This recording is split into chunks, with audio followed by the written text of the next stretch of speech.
প্রিয় বন্ধুরা, আপনারা এই মুহূর্তে দেখতে পাচ্ছেন একটি পান ক্ষেত। এটি নতুন পান ক্ষেত এবং পুরাতন পান শেষ হবার পরে নতুন পান ধরা শুরু করেছে। আমরা সেই একটি পান ক্ষেতে রয়েছি। আমরা দেখতে পাচ্ছি অনেক বড় বড় পান ধরা শুরু করেছে।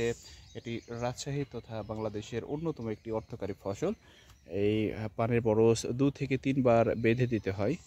মানে যখন চালের উপরে চলে যায় এরপরে সেগুলিকে নিচে নামিয়ে আবার সমান বা সোজা করে দিতে হয়।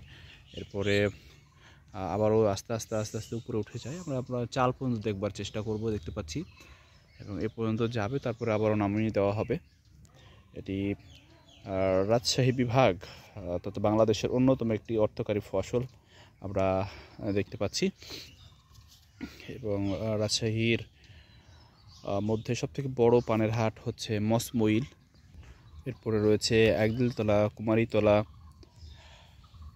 একডালা থেকে শুরু করে বিভিন্ন ধরনের পানের হাট রয়েছে। এবং সেখানে এই কৃষক যারা রয়েছেন তারা পান নিয়ে যান প্রতি হাটে। এবং এক এক দিনে প্রায় 2 থেকে 3টি হাট রয়েছে রাজশাহীতে, যেখানে কোটি কোটি টাকার পান, অর্থকরী ফসল পান বিক্রি হয়।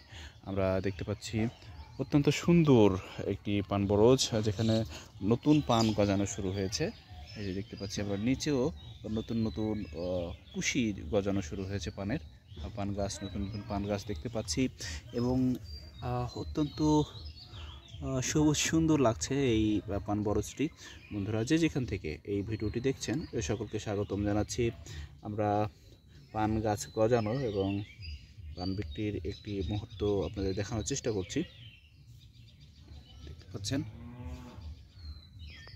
একদিকে যেমন উপরে রয়েছে বড় বড় গাছ, নিচে ঠিক তেমনি আবারও নতুন গাছ গজানো শুরু হয়েছে, আমরা সেটি দেখতে পাচ্ছি।